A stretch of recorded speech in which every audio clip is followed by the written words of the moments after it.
ChatGPT's getting a brain upgrade, spreadsheets are learning to talk, and Apple's throwing a tantrum at the EU. We've got the scoop on today's biggest AI stories that you absolutely cannot miss. Hey everyone, and welcome back to Kitty AI Daily. I'm your host, Kitty, and I'm super excited to bring you today's hottest AI news that's shaking up the tech world. We've got 3 absolutely incredible stories to dive into today. So grab your favorite drink, get comfortable, and let's jump right into today's AI adventure. All right, let's kick things off with some game-changing news from OpenAI. They just introduced something called ChatGPT Pulse, and let me tell you, this is absolutely incredible.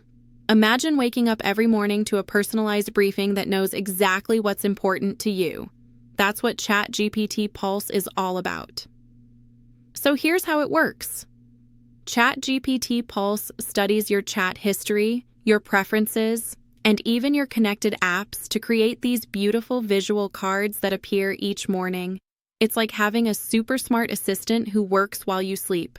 And these aren't just random updates. They're focused specifically on topics you care about based on your previous conversations and interests. Now, here's the really cool part. You can interact with these cards. If you like what you see, give it a thumbs up. If not, thumbs down. And Pulse learns from your feedback, getting better and smarter every single day. You can even tell it about new topics you're interested in the evening, and it'll include them in your next morning's briefing. But wait, there's more. Pulse can optionally connect to your calendar, email, and other apps. But don't worry, this is all opt-in and off by default, so you're in complete control. This means it can give you contextual briefings like meeting prep or follow-up reminders, making it incredibly useful for professionals who need to stay on top of their game. Right now, ChatGPT Pulse is available as an early preview for ChatGPT Pro users on iOS and Android, but OpenAI plans to roll it out to Plus users and beyond soon. And can I just say, this represents a huge shift from reactive AI to proactive AI assistance. It's not just waiting for you to ask questions anymore. It's anticipating what you need before you even know you need it. Well, if you're a ChatGPT Pro user with an iOS or Android device, you can start using this right now. For everyone else, it's coming soon. This is going to save you so much time and keep you informed about the things that matter most to you without having to dig through endless information. It's like having your own personal research team working for you 24/7. Professionals can stay on top of industry trends, students can keep up with their research topics, and curious minds can explore their interests more deeply. This is the kind of feature that makes AI not just useful, but essential in our daily lives. And the best part? It gets smarter the more you use it, so it only gets better over time. Now let's talk about something that's going to change how businesses work with their data forever. You know those boring Google Sheets full of invoice data? Well, imagine if you could just talk to that spreadsheet and have it give you intelligent answers.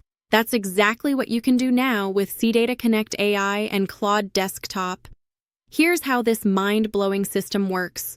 First, you have your regular old Google Sheets with all your invoice data, client names, amounts, payment status, due dates, all that good stuff. Then, CData Connect AI comes in and acts as this magical bridge, turning your static spreadsheet data into something you can actually talk to. It connects securely to your Google Sheets and makes all that data queryable in real time. But here's where it gets crazy. Once you have CData Connect AI set up, you bring in Claude Desktop, which is Anthropic's AI assistant. And suddenly you can just ask questions like, which clients have overdue invoices? Or, what's the average payment delay this quarter? And Claude will give you instant, intelligent answers. No more manually creating formulas or pivot tables, just natural conversation with your data. And the system doesn't just give you text answers. It can create summaries, charts, and actionable insights without you having to lift a finger.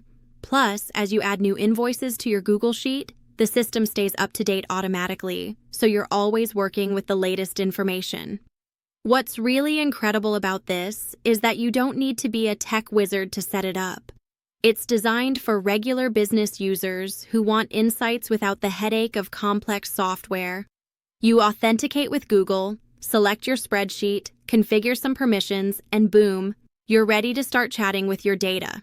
If you're a business owner, manager, or anyone who works with data in spreadsheets, and let's face it, that's pretty much everyone these days, this is an absolute game changer.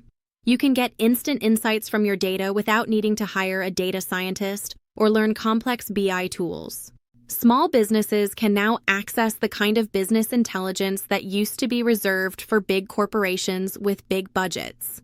Imagine being able to ask your spreadsheet about your cash flow, customer payment patterns, or sales trends, and getting immediate, actionable answers.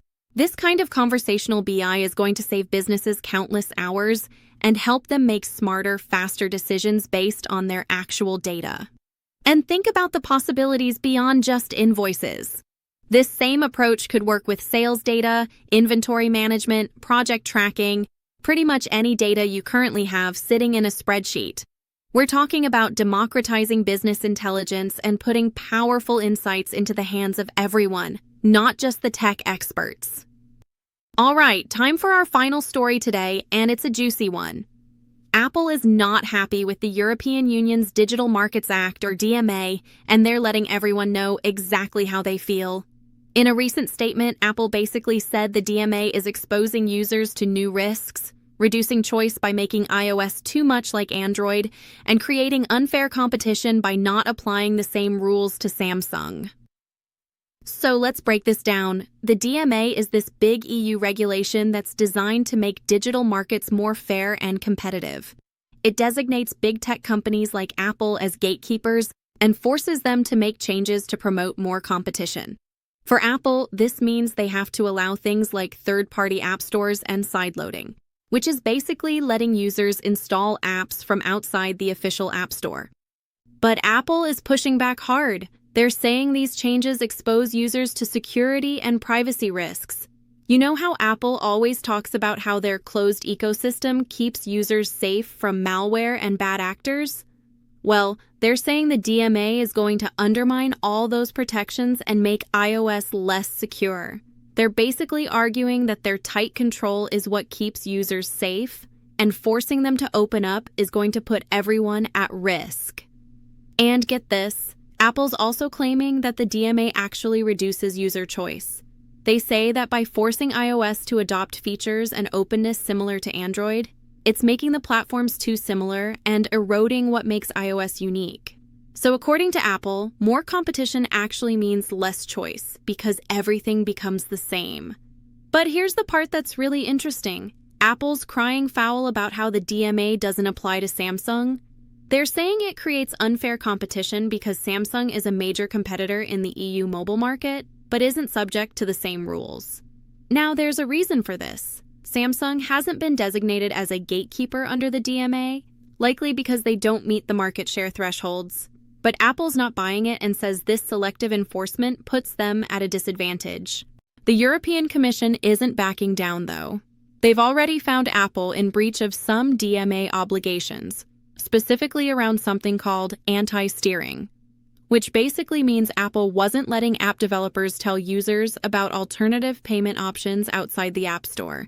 And they're currently holding technical workshops with all the big tech companies to discuss compliance measures. Well, if you're in the EU, you might start seeing some changes to your iOS devices.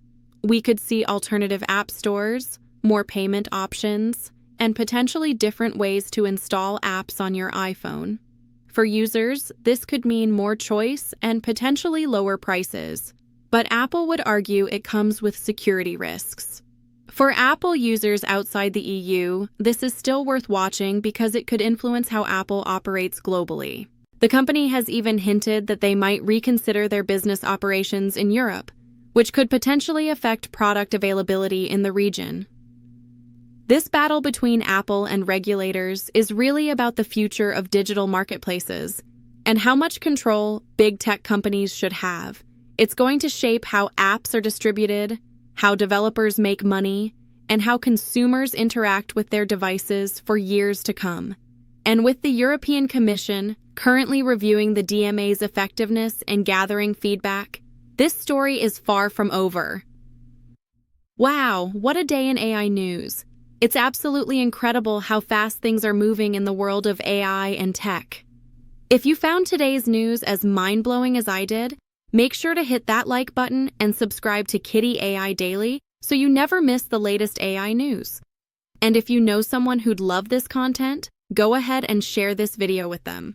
Let's build the most amazing AI community together. Thanks so much for watching today's episode of Kitty AI Daily. I'm Kitty, and I'll see you next week with more exciting AI news that you won't want to miss. Stay curious, stay innovative, and have an absolutely amazing day. Peace out.